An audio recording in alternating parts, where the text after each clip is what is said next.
Greetings, scholars from the library. Your APUSH review on Unit 6, the causes of the Civil War, going from top to bottom.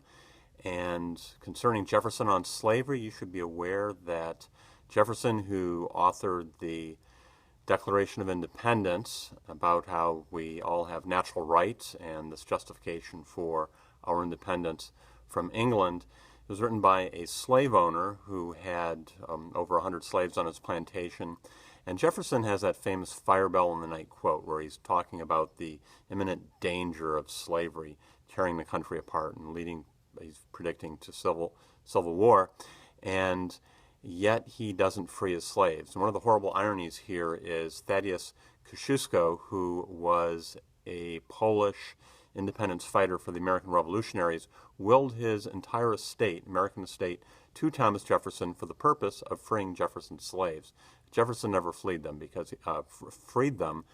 he was in debt and he needed the slaves to keep working to pay his expenses. So Jefferson represents this huge contradiction of a nation which has won a war of independence and stands for increasing freedom for at least white Americans, and yet black Americans are in slavery, and slavery is spreading in the years between the Revolution and the Civil War. The cotton gin and slavery, be aware in 1793 that the invention of the cotton gin by Eli Whitney is going to unintentionally spread slavery. It's going to make slavery, from a southern point of view, necessary to free to a clear southern land so that more cotton can be grown, and cotton as this product for which there's an insatiable demand by northern and English mills, and there's this demand for slaves which skyrockets after this invention.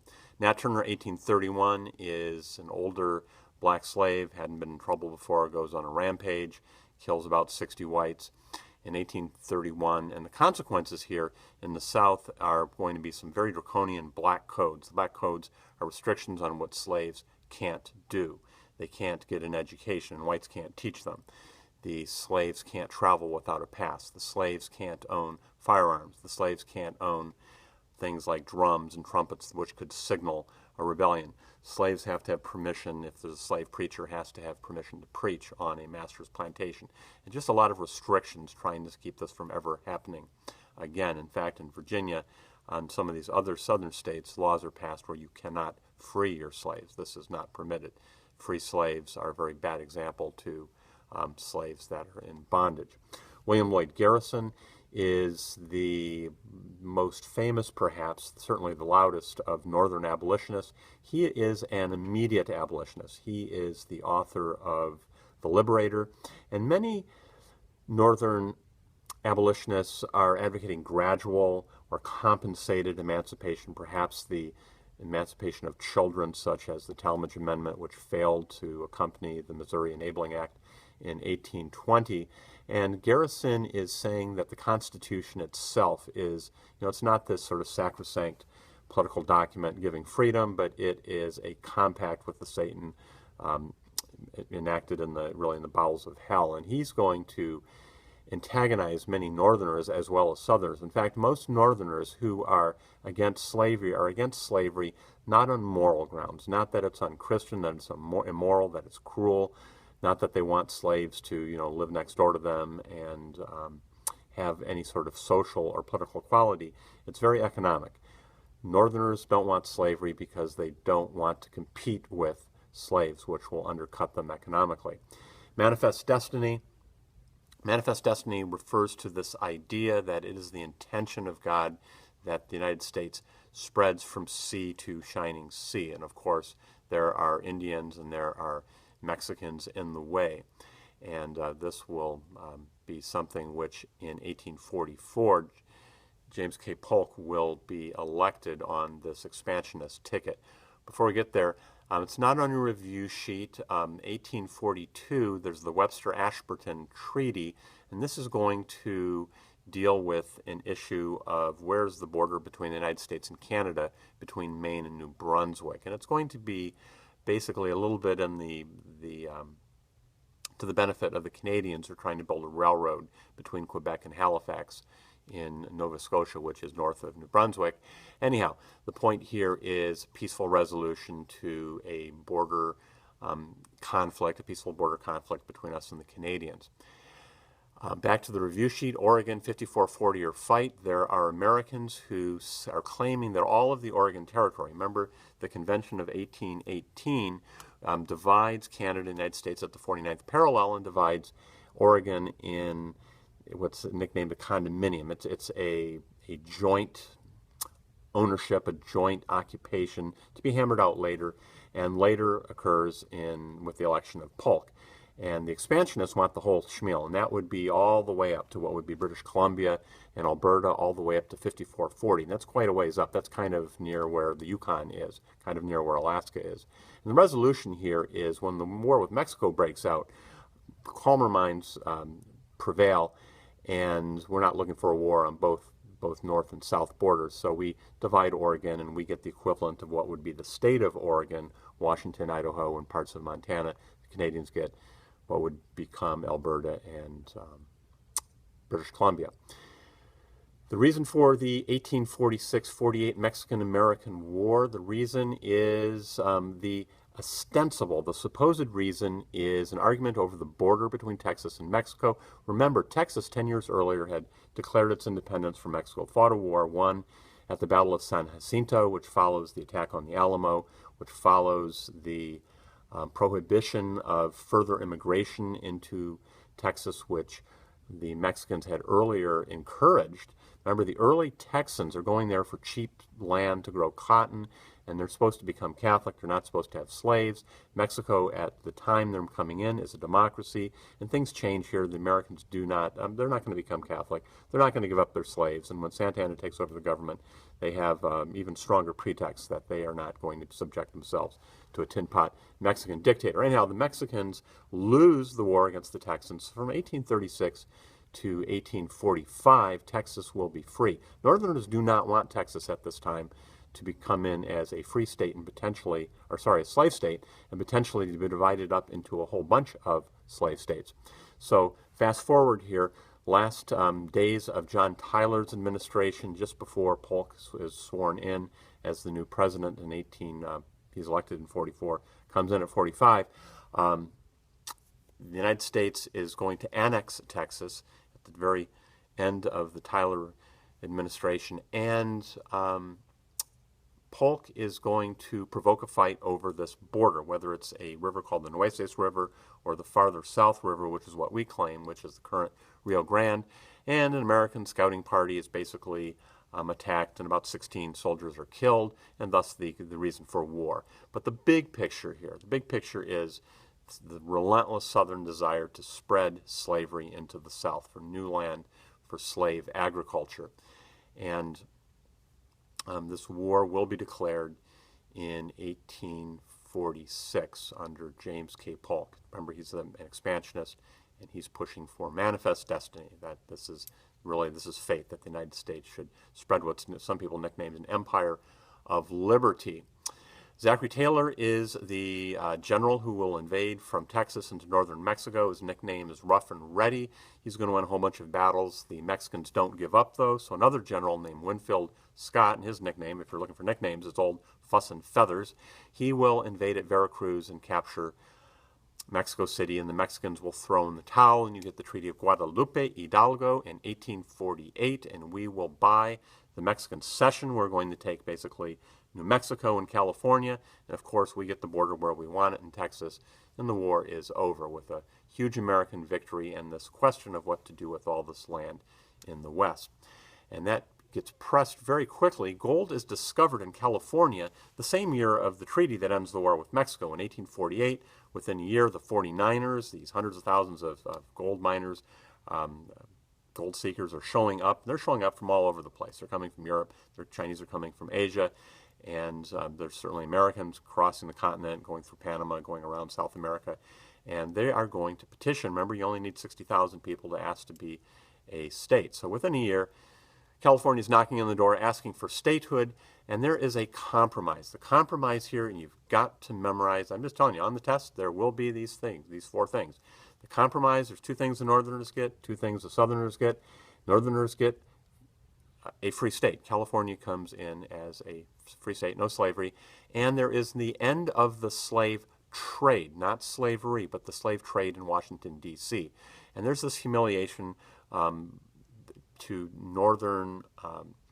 northerners that slaves are being auctioned off on auction blocks within eyesight of the Capitol, and diplomats and foreign dignitaries and consuls and ambassadors are watching this brutal slave trade, and they want this ended in Washington, D.C. What does the South get? It gets a very draconian, very severe Fugitive Slave Act, where all the northern policing and the northern sheriffs and northern courts are obligated to assist in the apprehension, in the return of runaway slaves. No more hiding out because you've made it across a northern border. Furthermore, in that area which is called New Mexico, and remember New Mexico, this is another name. New Mexico today is a state, but New Mexico is this territory which would include Arizona, New Mexico, and north of that you have Nevada, what would be Utah, Colorado. You've got this huge chunk of territory here where the answer is going to be Congress isn't deciding whether it's slave or free, but the people, and this is called popular sovereignty, that the people decide, the settlers decide on whether they will be slave or not. So this is the compromise. It's really the last big compromise of Henry Clay, the great compromiser in 1850, that holds the country together for another 10 years. A little while later, though, in Kansas, in the central part of the country where the old Louisiana Purchase took place, the Kansas-Nebraska Act is going to erase that 3630 line. Remember, the southern part of Missouri, supposed to be no slavery north of it. And that's from 1820 all the way until 1854. Kansas-Nebraska Act erases that line, allows the principle of popular sovereignty, letting settlers decide on whether there should be slavery, allows slavery to move north into area which for 3 decades was free territory where slavery was prohibited. Massive betrayal of the original compromise, and this seems to be caving into Southerners, to slavery, to slavocracy, aggression. Why is this happening? Well, Stephen Douglas is working with a guy named Andrew Butler in South Carolina, and basically Stephen Douglas is the backer of a railroad which would run from Illinois to California through Northern Territory, and the South wants a little quid pro quo for this. So the solution in Kansas, Nebraska, whether this should be, this is a territory, or 2 territories, whether this should be slave or not, is the same principle used to organize the New Mexico Territory 4 years earlier in 1850. Charles Sumner is a Massachusettan. He is a senator who will give a very insulting speech in the Senate called The Crime Against Kansas, in which he is going to attack Southern honor, and he's going to just say some nasty things about the South and their intentions. And he's going to specifically insult a guy named Andrew Butler. He's one of the co-sponsors of the Kansas-Nebraska Act. And Andrew Butler, just a little tidbit of history here, had a stroke, and he had some drool problems out of the side of his mouth. And Preston Brooks made a comment about expectorating, which is a big fancy name for spitting, these Southerners who spit. And Andrew Butler, who's a second cousin of Brooks, Andrew Butler is another senator from South Carolina. He will get out of his seat, sneak up behind Preston Brooks, and he will beat Preston Brooks into a coma. He will physically attack him, and they're going to take Preston Brooks out, presumably on a stretcher here. He's going to be an invalid for a while. So there's this violence taking place in the Senate over the movement of slavery into Kansas. And Bleeding Kansas is the nickname of essentially a civil war in Kansas between slavers and anti-slavery settlers. And John Brown is he makes his first appearance really on the American political stage here. He and his sons are going to stage what's called the Potawatomi Massacre. And this is an attack on a household of some pro-slavery settlers, and they're going to be butchered in their beds with broadswords. And John Brown is going to escape, and we'll hear about him later. Just hang on the review sheet. We'll get to him a few minutes later from now. The states' rights, this basic principle, this is something you should be able to track from essentially those who oppose the Constitution, the anti-federalists, who fear a strong government, who fear the surrender of states' rights. And it's used here in the Alien and Sedition Acts by Virginia and Kentucky against Adams's attacks really here on the First Amendment. You feel it in the Essex Junto, which does not want to see the Republican Party to spread. That's the old Republicans, not the Lincoln Republicans, to spread into Louisiana Territory. You see this in the threat of the Hartford Convention to secede from the Union during the War of 1812. You see this in the Tariff of Abominations and the whole business with nullification, where John C. Calhoun is advocating the right of a state to secede from the Union if they feel their rights are being trampled. So there's this long history of states standing up against the national government, and this is ultimately going to be the argument which will lead to secession in 1860 when Lincoln is elected. The Know Nothing Party is an anti-immigrant party, and it is primarily against Catholic immigrants. It's against Irish immigrants, and they're basically the same thing, although other immigrants, the Germans, are not real popular in many areas. They're coming over in large numbers here in the 1840s and 50s. The 1852 Uncle Tom's Cabin. This is a book which will take slavery out of the political realm, out of the sort of moral and philosophical level of debate into something more visceral, more heartfelt. And this is a very romantic novel about the horrible brutality and the evil of slavery. This cruel master who will, in the end, at least his overseer, will beat Uncle Tom to death. And it was staged in the theaters, and it was read overseas. They say that the Queen Victoria wept when she read it. And this is a very pivotal book, and it was a bestseller here. And the author is a woman, Harriet Beecher Stowe. And when Lincoln meets her during the Civil War, he says, "Oh, you're the little woman who started this war." I have on here the 1848 Seneca Falls. Remember, the Seneca Falls Convention is a women's rights convention, and the Declaration of Sentiments is this document asking for equality for women. And just be aware that women are also going to be involved very heavily in the abolitionist movement. And at the London International Abolitionist Conference, American delegates who are women will not be seated. So you have this discrimination on several levels going on against women, against blacks, against women who are standing up for blacks and becoming abolitionists themselves. The Austin Manifesto in 1854, this is a veiled threat against Spain by American diplomats, telling them that we want Cuba, we want them to sell us Cuba. And if you read the Austin Manifesto, there's all sorts of rationales here that our security is threatened if we do not control an island just off of New Orleans, which is not really where it is geographically, but such goes the argument. And this argument that the Cubans are oppressing the Latin Americans here on this island, this idea that they should be free. This will be an argument which is resurrected in a war of rebellion by the Cubanos against Spain in 1898 later. But the Austin Manifesto is seen by Northerners as one more example of Southern aggression and Southern willingness to get us into the war to spread slavery. And certainly the Southern intention is this very rich, wealthy island should become a slave island under our control, not Spain's. 1857, the Dred Scott case. Dred Scott is going to sue all the way up to the Supreme Court, and he will lose. He's asking to be free because his master owned him in Minnesota. He was at Fort Snelling, which is today Minneapolis, and this was he was a slave in a free territory. And he will lose, which isn't a big surprise. The Supreme Court is dominated by Southerners, and Mr. Taney, Roger Taney, who is the Chief Justice of the Supreme Court, is going to issue this decision. He's a Southerner. But the freebie that's thrown in here is that the Missouri Compromise is unconstitutional, that based on the Fifth Amendment, the U.S. Congress has no right at any time to restrict the spread of slavery anywhere. And this, by implication, also strikes down the Compromise of 1850, and by extreme implication says there's no right to restrict slavery even in the North. Now, there's not, obviously, there's no, it'd be insane to even think of moving slavery into the North, and Civil War breaks out within 3 years.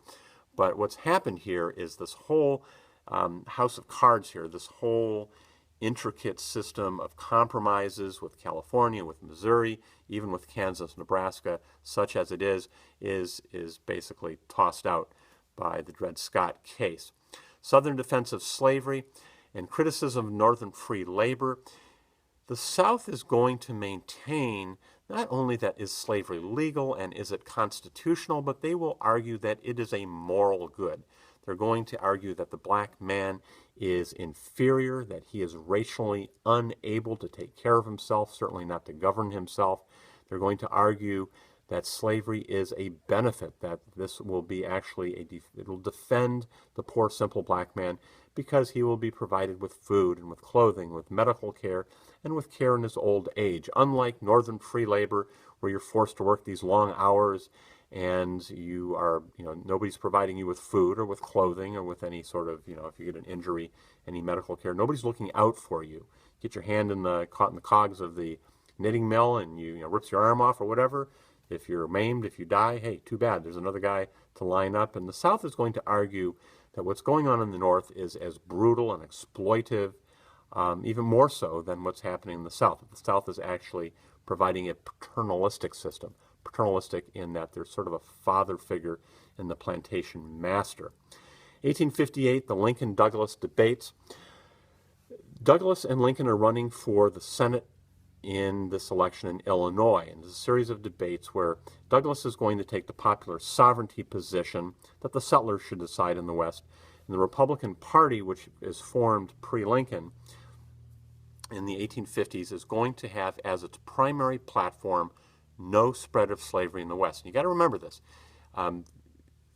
The Republican Party, before the Emancipation Proclamation, is promising not to touch slavery in the South. This is part of the original constitutional deal. No messing with slavery in the South, but slavery will not be allowed to expand into the West. So you have these two very different solutions to this constitutional problem. And the Freeport Doctrine is something which is not on the review sheet, but you should know this. Notice the date here on the review sheet. 1858 is the Lincoln-Douglas debate, but 1857 is the Dred Scott case. Dred Scott case says you can't have popular sovereignty. You can't limit slavery in the West. So Lincoln's going to ask Douglas, well, how do you keep going on with this popular sovereignty thing? And the answer at Freeport, and the speech that Douglas will give in reply to Lincoln's question, is that a free area does not have to pass laws which would protect slavery. You could have slavery really essentially in name only if the laws did not back slavery up. And he doesn't say what I'm going to say right now, but I'll give you some examples here. You might have a guy bring his slave into a free territory, and you might have a law that everybody has to go to school. You might have a law that blacks can sue a white person in court. You might have a law that says blacks are perfectly free to travel around without a pass. So these sort of things these are not things that are in the actual debate itself, but these are examples of how slavery would be totally untenable. So the Freeport Doctrine is, sure, you can bring slavery anywhere, and he's trying to basically kiss up to the Southerners, but you don't have to support slavery if you're a Northerner. And remember, Douglas has got his eye on the presidency, and he will run in 1860. The Democrats will split, and Douglas will lose that election, but he's trying to appease both sides. Harper's Ferry, 1859, John Brown appears again. He's going to invade a federal armory. This is a place, a depot with weapons in this little sleepy little town, Harper's Ferry in western Virginia. And the consequences here is, well, he's going to be captured and he's going to be hanged. He will become a martyr for many Northerners who see him as a hero. The South sees him as, a satanic demon. And different perspectives on him. Just be aware. This is one of these things the AP wants you to be able to see point of view. If you were to read a document, see a painting or a picture here, if you see him looking all rabid and kind of crazy-eyed, that would be the South would see him as a fanatic who basically wants him to arm the slaves and have them die in their sleep. And Northerners see him as somebody who is championing freedom for slaves who should be free. 1860, Lincoln's stand on slavery is that it should not spread into the West, and he is very clear. He promises that slavery will not be interfered with in the South, and the South does not believe him.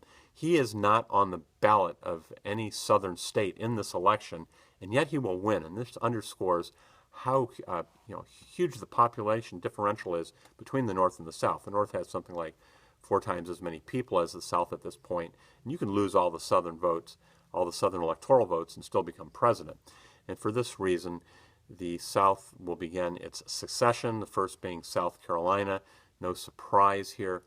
And at the very bottom of your review sheet, be very aware here. The majority of American students who've been taught in the last decades are being taught that the South fought for states' rights, and the issue here is the tariff. It's taxation. And this is sort of meets up with the last the last 40 years or so of this anti-tax idea of the Republican Party, and government's gotten too big and bureaucratic. And this is not in the South Carolina Ordinance of Secession. If you read what South Carolina says, why they seceded, nothing to do with taxes, nothing to do with the tariff. That's all settled in 1832 with a revision of the Tariff Act as South Carolina kind of cools down back then. The South Carolina Ordinances of Succession, the list is all about slavery, that the North is not sending back runaway slaves. They're not honoring the Fugitive Slave Act. The North is passing personal liberty laws which are giving freedom to slaves. Hey, a little states' rights here in the North is going on. The North is calling slavery sinful. This is in their complaint. The North is allowing abolitionist societies to propagate letters and newspapers and books and articles. The North is disturbing the peace in the South by inciting runaways. And they use this kind of crazy French word, Eloign, E-L-O-I-G-N, and that basically means they want slaves to distance themselves. They're encouraging slaves to run away. And they, at the end of the ordinance, they say this current president is hostile to slavery, which is half true here. Lincoln hated slavery and was against slavery, but Lincoln is running on a ticket to bottle up slavery in the South and not to allow it to spread. Last thing on your review sheet, this concept of King Cotton. Cotton is approximately 2/3 of American exports at this time, and there's this huge confidence in the South that cotton is king, that nobody dares wage war on cotton, that cotton is so crucial to northern factories and to Great Britain that the North will not be able to fight a war for very long because they depend on cotton for their manufacturing, and certainly England will intercede on the side of the South.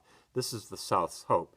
There is an economic depression what they called a panic, in 1857, which hit the North way harder than the South. And the South is mistakenly confident that they have this sort of ace in the hole here, and that's just ace in the hand, that because they control cotton, they can pretty much call the shots, and this will be a huge misjudgment, as we shall see as we get into the Civil War, which will last 4 years and be just a devastating Southern loss. Well, there you have it, guys. Study hard and know this stuff. I mean, everything on the review sheet is something that will be on your test. So, signing out from the library.